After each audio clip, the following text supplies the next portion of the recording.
या दिल्ली 2 दिन रुक जाए, सेना के बलबूते पर नाक रगड़ता पाक मिलेगा हिंदुस्तानी चौके पर। वाह भाई वाह, वंदे मातरम वाह। हमने डाले युद्ध बहुत है जो अब तक हो सकते थे, हम भी घुसकर रावलपिंडी में आंसू बो सकते थे। हमने डाले देश के टुकड़े हुए थे, किस मानसिकता के लोग पाकिस्तान गए थे, कैसे लोग भारत में रहे थे मैं नहीं जानता, लेकिन आज जब हमारे सेनाओं पर पत्थर फेंके जाते हैं, उन सैनिकों पर पत्थर फेंके जाते हैं जो आतंकवादियों से कश्मीर में उनकी रक्षा करते हैं, तब कैसा लोकतंत्र चाहते हैं कश्मीर के लोग, कैसी मानसिकता, कैसी आजादी चाहते हैं। जब जेएनयू जैसे बड़े संस्थान से जहां पर बड़े बड़े डॉक्टर और प्रोफेसर निकलने चाहिए, अच्छे वैज्ञानिक निकलने चाहिए, तहां पर ऐसे नारे देशद्रोह के नारे लगते हैं कि अफजल हम शर्मिंदा है, तेरे कातिल जिंदा है। कैसी राजनीति, कैसी शिक्षा नीति, कैसे शिक्षण संस्थान देश में होंगे। तब कहना चाहता हूं कैसा मुल्क हो गया, एक मुल्क 2 टुकड़े हुए। मुझे आक्रोशित अपने आक्रोश को उबाल देना, कहीं से आपके अंदर के आक्रोश को मैंने कविता की भाषा में परिवर्तित करके कविता में गा दिया हो तो मुझे बताते रहने की अच्छी कविता। मैं इतिहासों के राष्ट्रभक्तों के बीच में कविता पाठ कर रहा हूं। 2 टुकड़े हुए साहब, एक देश चंद्रमा पर पहुंचकर बहुत उसने विज्ञान को आगे बढ़ाया, भारत हमारा बहुत विकसित हुआ, और दूसरा मुल्क पाकिस्तान जो हमारा पड़ोसी है वहां तक इस जुगत में लगा रहा कि कश्मीर में कैसे आतंकवाद को प्रायोजित किया जा सके, केवल इसी जुगत में रहा।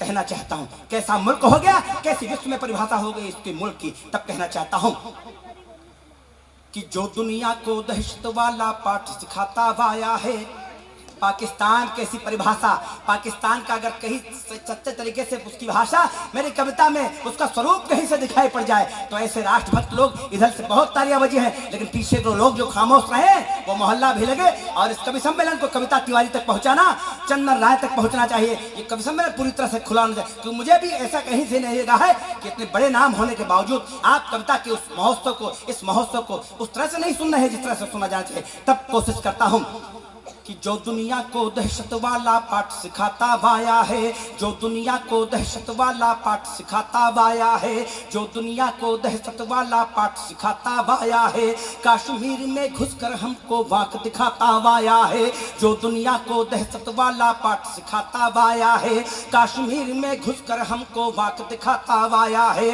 घाटी में अंजाम दे रहा जो हिंसक करतूतों को, घाटी में अंजाम दे रहा जो हिंसक करतूतों को, घाटी में अंजाम दे रहा जो हिंसक करतूतों को, रखे है दामाद बनाकर हाफिज और मसूदों को। क्या बात है, वाह वाह, बहुत बढ़िया बेटा, दोबारा पढ़ो। ऐसा नहीं, लेकिन एक बार दोनों हाथ उठाइएगा, मेरे आक्रोश को उठाइएगा। मुझे लगना चाहिए कि ये 23 मार्च पे कभी सम्मेलन शहीद दिवस पर हो रहा, बोलेगा भारत माता की, भारत माता की, भारत माता की।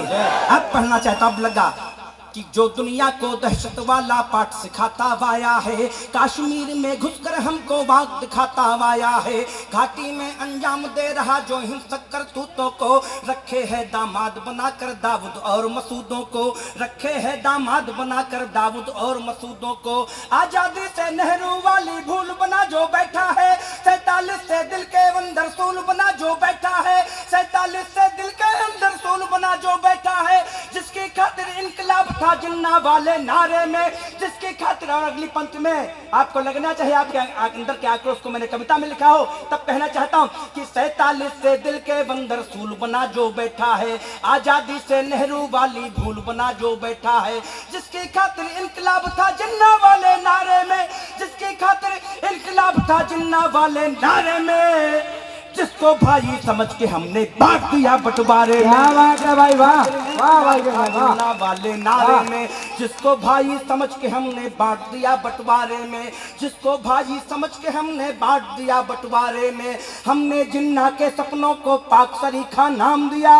वो पाक, पावन और पवित्र नाम होता है, उसकी परिभाषा होती है, जो लोग जानते हैं। कैसा मुल्क हो गया, कैसी परिभाषा उसकी हो गई दुनिया में। तब कहना चाहता हूं कि 47 से दिल के बंदर सूल बना जो बैठा है, जिसकी खातिर इनकलाब था जिन्ना वाले नारे में, जिसको भाई समझ के हमने बांट दिया बंटवारे में, हमने जिन्ना के सपनों को पाक सरीखा नाम दिया, हमने जिन्ना के सपनों को पाक सरीखा नाम दिया।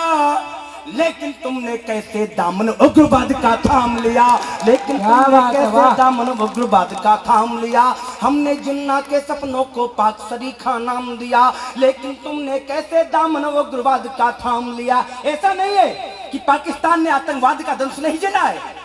वो मुल्क अगर कहीं से घटना याद आए या बताना चाहता हूं, कहीं से आपके जहन में आ जाए कि आतंकवाद के दंश को पाकिस्तान ने भी कभी झेला है, तो मुझे बताते रहना। अच्छी कविता के लोग, पारखी लोग, अच्छे तरीके से सुनने वाले लोग मेरे सामने बैठे हैं। तब कहना चाहता हूं कि तुमने भी आतंकवाद का दर्द दिलों पर ढोया है, तुमने भी आतंकवाद का दर्द दिलों पर ढोया है, तुमने भी आतंकवाद का दर्द दिलों पर ढोया है। नन्हे मुन्ने मासूमों को पेशावर में खोया है, तुमने भी आतंकवाद का। जब स्कूल में विस्फोट होता है, तमाम निर्दोष छोटे बच्चों की जो हत्याएं होती हैं, तब कहना चाहता हूं कि तुमने भी आतंकवाद का दर्द दिलों पर ढोया है। नन्हे मुन्ने मासूमों को पेशावर में खोया है, नन्हे मुन्ने मासूमों को पेशावर में खोया है। हमने डाले युद्ध बहुत है जो अब तक हो सकते थे।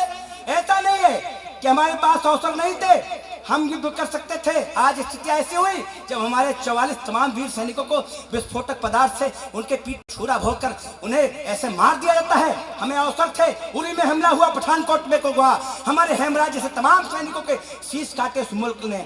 तब कहना चाहता हूँ, लेकिन भारत ने हमेशा समझौते का सहारा लिया, सद्भाव और शांति का सहारा लिया, भाई को भाई गले के लगाने के लिए उत्सुक रहा। लेकिन कैसा मुल्क हो गया। तब कहना चाहता हूं कि हमने टाले युद्ध बहुत है जो अब तक हो सकते थे, हमने टाले युद्ध बहुत है जो अब तक हो सकते थे, हमने टाले युद्ध बहुत है जो अब तक हो सकते थे, हमने टाले युद्ध बहुत है जो अब तक हो सकते थे। हम भी घुसकर रावलपिंडी में आंसू बो सकते थे, हमने टाले युद्ध बहुत है जो अब तक हो सकते थे, हम भी घुसकर रावलपिंडी में आंसू बो सकते थे, हम भी घुसकर। और वो पंक्तियां पढ़ना चाहता हूँ।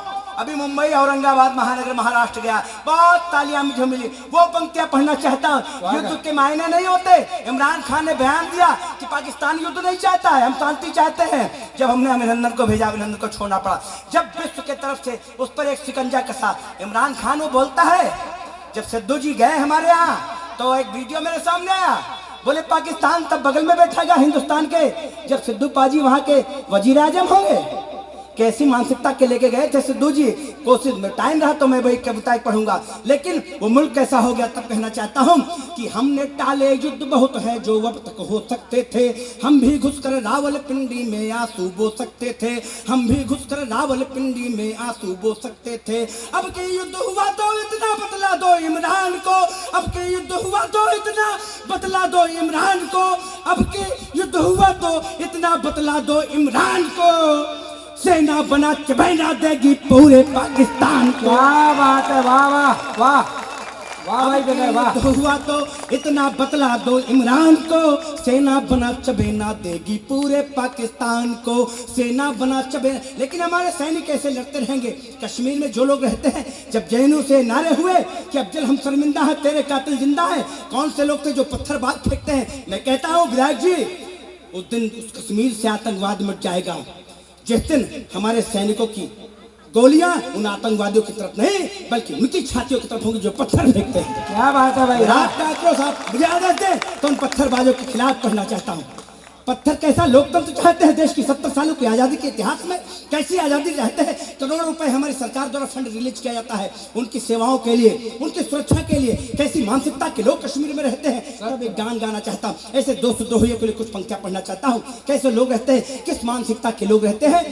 एक पहली पंक्ति से कविता को उठा लेना कि जिनके जेहादी जेहन में देशद्रोह के नारे हैं, कैसे लोग रहते हैं। और अगली पंक्ति पढ़ो तो आप कहीं समझ जाए तो मुझे बता देना कि मैं राष्ट्रभक्तों इटिया थोक के राष्ट्रभक्तों के बीच में कविता पाठ कर रहा हूँ कि जिनके जेहादी जेहन में देशद्रोह के नारे हैं, जिनके जेहादी जेहन में देशद्रोह के नारे हैं, जिनके जेहादी जेहन में देशद्रोह के नारे हैं, जिनके सपनों की महफिल में झिलमिल चांद सितारे हैं, जिनके जेहादी जेहन में देशद्रोह के नारे हैं, जिनके सपनों की महफिल में झिलमिल चांद चांद सितारे हैं, जिनके दिल के अरमानों में अफजल अब तक जिंदा है, जिनके दिल के अरमानों में अफजल अब तक जिंदा है, जो मेमन अफजल जैसों की फांसी पर शर्मिंदा है, जिनके दिल के अरमानों में अफजल अब तक जिंदा है, जो मेमन अफजल जैसों की फांसी पर शर्मिंदा है, जिनके घर में मातम पसरा मरने पर बुरहान के, जिनके घर में मातम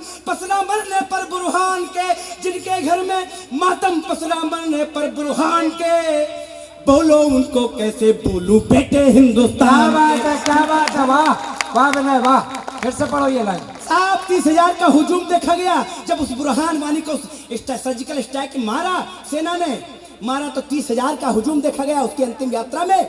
कैसे लोग रहते हैं आतंकवादियों के बीच के लिए। क्या बात। एक सैनिक जब मरता है तो दिखाई नहीं देते वो लोग सड़कों पर, जब एक आतंकवादी की हत्या होती है वो मारा जाता है तो 30,000 का हुजूम। कश्मीर में कहां से लोग आ जाते हैं, कैसी मानसिकता के लोग। तब गाना चाहता हूं कि जिनके जिहादी जेहन में देशद्रोह के नारे हैं, जिनके सपनों की महफिल में झिलमिल चांद सितारे हैं, जिनके दिल के अरमानों में अफजल अब तक जिंदा है, जो मेमन अफजल जैसों की फांसी पर शर्मिंदा है, जिनके घर में मातम पसरा मरने पर बुरहान के, बोलो उनको कैसे बोलूं बेटे हिंदुस्तान के। घाटी नहीं कराची होगी इन हुर्रियत के झंडों से, सेना को मसले सुलझाने दो अपने भूतंडों से। क्या बात है, वाह वाह वाह वाह विनय वाह। बहुत सार्थक। लोग अभिनंदन को भेजा था, 2 दिन नहीं रुका। अभी मेरे कुछ तमाम मित्रों ने कहा कुछ बात की ऐसी हमारी सरकारें मोहलत हमें दे, हमारी सेनाओं को दे। 2 दिन पाकिस्तान नहीं रोक पाया अभिनंदन को। हम तो केवल भगाने गए थे उसका वायुयान, लेकिन 2 दिन वो मुल्क नहीं रोक पाया। हमसे युद्ध लड़ने की बात करता है, तमाम सरकारी आंकड़े आते हैं, तमाम ऐसी न्यूज़ आती हैं कि पाकिस्तान 1 हफ्ते भी युद्ध नहीं झेल सकता है। तब कहना चाहता हूँ कि हिम्मत के साथ तो हमसे आंख लड़ाता है। तब कहना चाहता हूँ कि जिनके जिहादी जेहन में देशद्रोह के नारे हैं, जिनके सपनों की महफिल में झिलमिल चांद सितारे हैं, जिनके दिल के अरमानों में अफजल अब तक जिंदा है, जो मेमन अफजल जैसों की फांसी पर शर्मिंदा है, जिनके घर में मातम पसरा मरने पर बुरहान के, बोलो उनको कैसे बोलूं बेटे हिंदुस्तान के। घाटी नहीं कराची होगी इन हुर्रियत के झंडों से, सेना को मसले सुलझाने दो अपने भूतंडों से, सेना को मसले सुलझाने दो अपने भूतंडों से। जिस दिन सेना कश्मीर में अपने परवा जाएगी, 4 पंक्तियां पढ़ता हूं कहीं से आपको लग जाए कि कश्मीर और पाकिस्तानियों का इलाज हो सकता है मेरी 4 पंक्तियों में, तो वो सर्वाधिक तालियां मुझे देना जो आपके अंदर के आक्रोश को मैंने कविता में रूपायित करके गा दिया हो। तब कहना चाहता हूं कि घाटी नहीं कराची होगी इन हुर्रियत के झंडों से, सेना को मसले सुलझाने दो अपने भूतंडों से, सेना को मसले सुलझाने दो अपने भूतंडों से। जिस दिन सेना कश्मीर में अपने परवा जाएगी, पत्थरबाजों वाली टोली वंदे मातरम गाएगी। ये दिल्ली 2 दिन रुक जाए सेना के बलबूते पर। और अगली पंक्ति जब पढ़ूं वाह, तब आपका आक्रोश उबलना चाहिए। तब कहना चाहता हूं कि जिनके जिहादी जेहन में देशद्रोह के नारे हैं, जिनके सपनों की महफिल में झिलमिल चांद सितारे हैं, जिनके दिल के अरमानों में अफजल अब तक जिंदा है, जो मेमन अफजल जैसों की फांसी पर शर्मिंदा है, जिनके घर में मातम पसरा मरने पर बुरहान के, बोलो उनको कैसे बोलूं बेटे हिंदुस्तान के। घाटी नहीं कराची होगी इन हुर्रियत के झंडों से, सेना को मसले सुलझाने दो अपने भूतंडों से, सेना को मसले सुलझाने दो अपने भूतंडों से। जिस दिन सेना कश्मीर में अपने परवा जाएगी, पत्थरबाजों वाली टोली वंदे मातरम गाएगी। कश्मीर में अपने परवा जाएगी, पत्थरबाजों वाली टोली वंदे मातरम गाएगी। ये दिल्ली 2 दिन रुक जाए सेना के बलबूते पर, ये दिल्ली 2 दिन रुक जाए सेना के बलबूते पर, ये दिल्ली 2 दिन रुक जाए सेना के बलबूते पर। नाक रगड़ता पाक मिलेगा हिंदुस्तानी चौके पर। वाह भाई वाह, वंदे मातरम वाह वाह भाई वाह विनय वाह, जिंदाबाद साधुवाद, बहुत बढ़िया। नहीं साड़ू भी समझदार है, नहीं सही वक्त पे आए बहुत।